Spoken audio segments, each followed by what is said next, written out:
Oke, lanjut. Ini kan Stephen Boltzmann Law ya. Nah, sebenarnya ada penurunan rumusnya. Kayak dari mana sih dia dapat nilai konstanta segini? Nah, jadi eh gimana ya? Sebentar, gue pikir dulu. Apakah perlu banget dijelaskan atau tidak? Ya kita sebenarnya nggak perlu-perlu banget, kayak karena nggak terlalu bermanfaat. Tapi ada yang oke langsung aja lah ya. Ada bagian awalnya. Jadi ada orang namanya Rayleigh Jeans. Mereka punya hukum sendiri tapi salah. Daripada kita buang-buang waktu ngebahas kesalahan orang, mending kita langsung bahas yang bener aja. Jadi ada namanya Planck distribution, distribusi Planck. Nah, distribusi Planck ini, jadi nih tadi kan kita punya rho ini kan, rho lambda dikali T. Itu fungsi. Nah, fungsinya itu bentuknya apa? Nah, kalau Planck dia tuh ngebikin rumus lambda, T. Itu tuh 8 pi hc per lambda pangkat 5 E. Terus ini gua namain alfa dulu ya. Dikurang 1. Nah, di sini alfa itu didefinisikan sebagai hc per lambda kt. hc per lambda kt. Oke, nah di sini kita lihat. Ini H itu namanya konstanta Planck ya. H ini. C ini kecepatan cahaya. Ya, K ini konstanta Boltzmann. Ya, pokoknya dicari-cari aja lain-lain. Tapi intinya HCK itu konstanta. Kayak gitu. Nah, ya ya udah sih sebenarnya ini aja. Ini persamaannya Planck yang kalau kita integralin nanti bakal dapat nilai konstanta yang di atas. Apakah kita perlu capek-capek ngeintegralin? Ya nggak perlu lah ya. Kayak buat apa gitu kita buang-buang waktu melakukan hal yang sudah dilakukan orang gitu. Dan sudah jelas hasilnya. Ya mungkin nanti kalau penggunaannya kalau ada soal mungkin bakal dipakai ya. Tapi kalau ternyata nggak ada, ya udah ngapain buang-buang waktu dipakai gitu kan.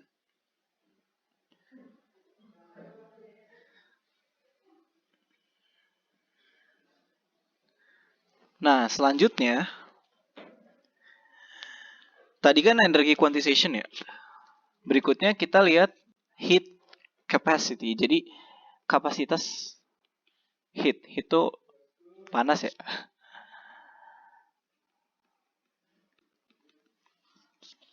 Ini udah berasa fisika banget. Nah, jadi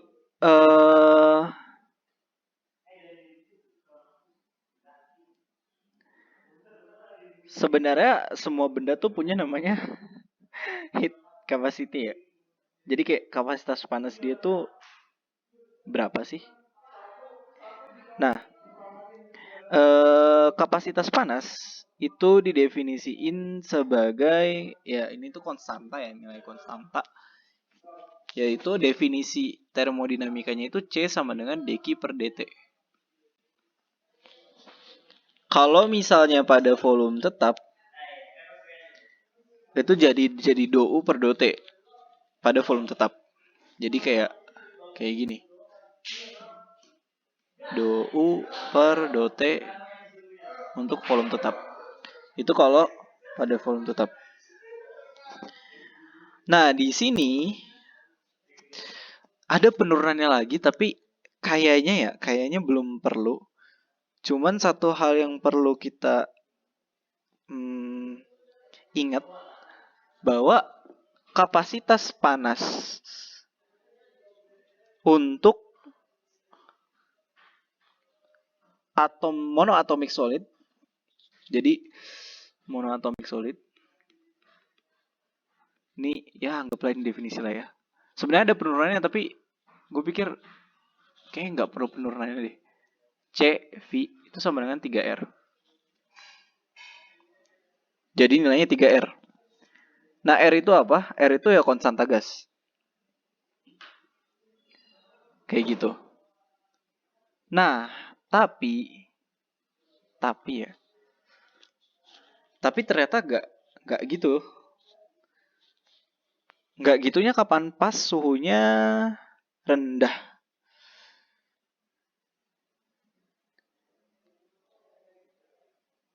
Jadi ntar gue harus mikir dulu nih.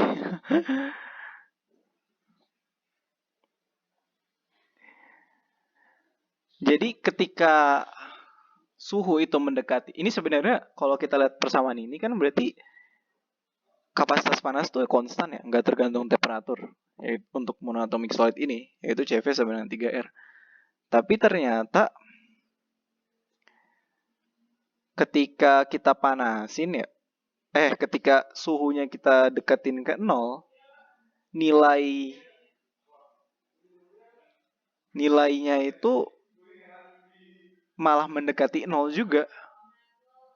Jadi kayak kalau cuman CV sama dengan 3R, salah dong. Kan ini konstan, artinya bahkan pada suhu 0 pun harusnya kapasitas panasnya nggak 0, tapi ternyata pada percobaan tuh nilainya 0. Nah, di sini ini Einstein nih yang nemuin. Ada persamaannya. Coba kita lihat ya, gue nyatet gak? Karena ini persamaannya agak ribet. Oke, untuk yang bagian ini nggak gue catat ternyata, tapi bentar gue lihat dulu.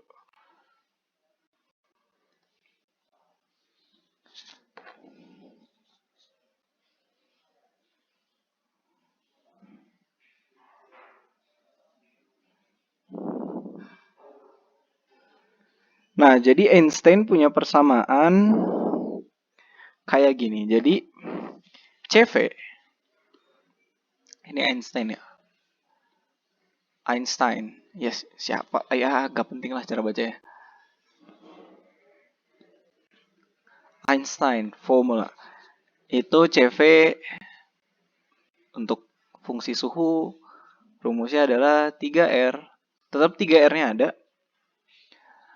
Dikali F E sebagai fungsi T. FE ini apa ya? Flat Earth. Bukan, tapi itu ada kepanjangannya lagi. Itu kayak sebuah fungsi yang Einstein buat. Entah Einstein temukan atau Einstein buat ya. Itu rumusnya itu kurang lebih kayak gini. Jadi theta E per T kuadrat dikali, nah ini dikali agak ribet, yaitu theta E per 2T dibagi theta E per 2T lagi dikurang 1, tapi pangkatnya kuadrat.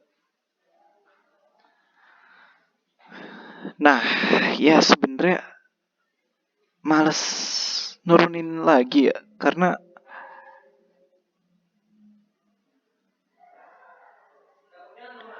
gimana ya, ini tuh penurunan rumus yang nggak perlu gitu. Nah, ketika suhu, ya tapi ini gue jelasin dikit deh, karena gue ngerti. Ini matematis sedikit dan ya kalau ngerasa ini terlalu susah di skip aja. Ketika T tinggi, T sangat besar,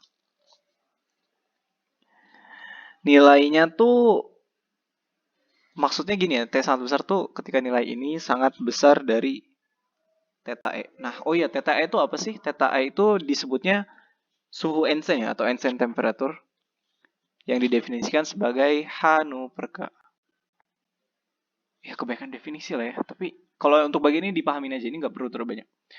Intinya ketika ini sangat besar, lebih besar dari yang ini, nilai FE ini bakal 1. Jadi persamaan sebelumnya yang CV sama dengan 3R benar. Nah, ketika FE ini menuju 0, nilai FE menuju 0,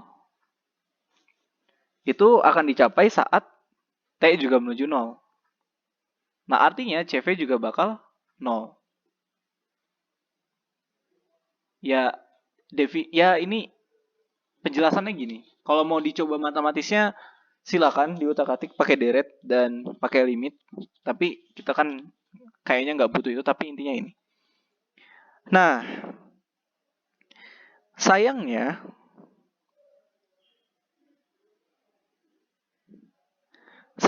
Einstein tuh nggak terlalu bagus gitu. Pada akhirnya dia nggak terlalu bagus. Kalau kita plot grafiknya nanti rumus Einstein ini nggak pas grafik sesuai percobaan. Jadi ada yang lebih baik gitu.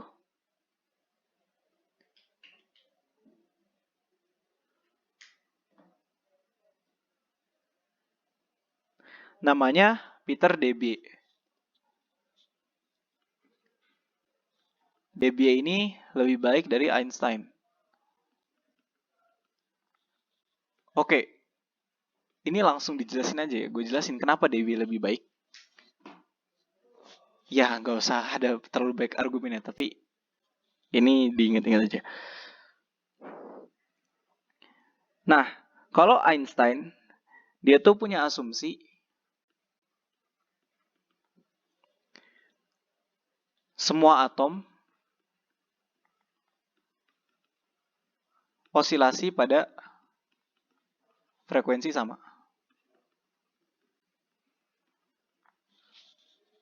Sedangkan Debye, atau namanya siapa? Debye. Siapalah pembacaannya.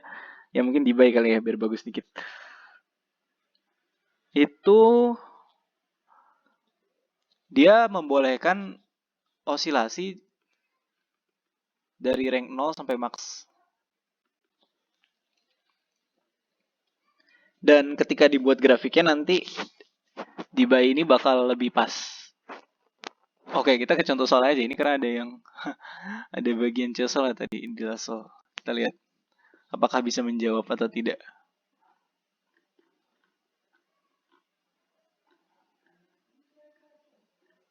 Kita ambil. Nah.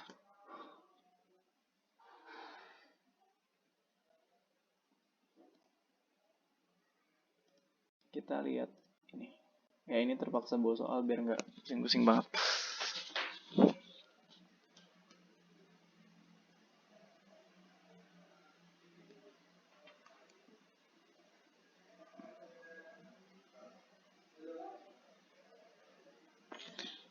Ini harusnya ke copy. Nah ini dia soalnya. Ya bla bla bla bla. Nah jadi Debye ini bersama Einstein. Kita lihat mana aja yang benar. Setiap atom yang berosilasi memiliki energi yang terkondensasi. Ini benar ya. Jadi ketika atom itu terkondensasi, ini benar. Nah, energi setiap atom, ini tadi gue lupa jelasin bahwa energi itu bisa kita ungkapin dalam bentuk ini ya. E sama dengan nu, E sama dengan N dikali H dikali nu. Ini definisi dari Planck. Kemudian, berarti yang kedua benar.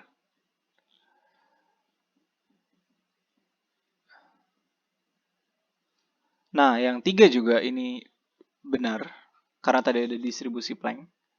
Jadi frekuensinya itu tersebar dalam suatu distribusi. Nah, dan yang keempat, pada suhu tinggi nilai CVM akan menuju 3R sesuai dengan ditentukan menggunakan penanganan mekanika klasik.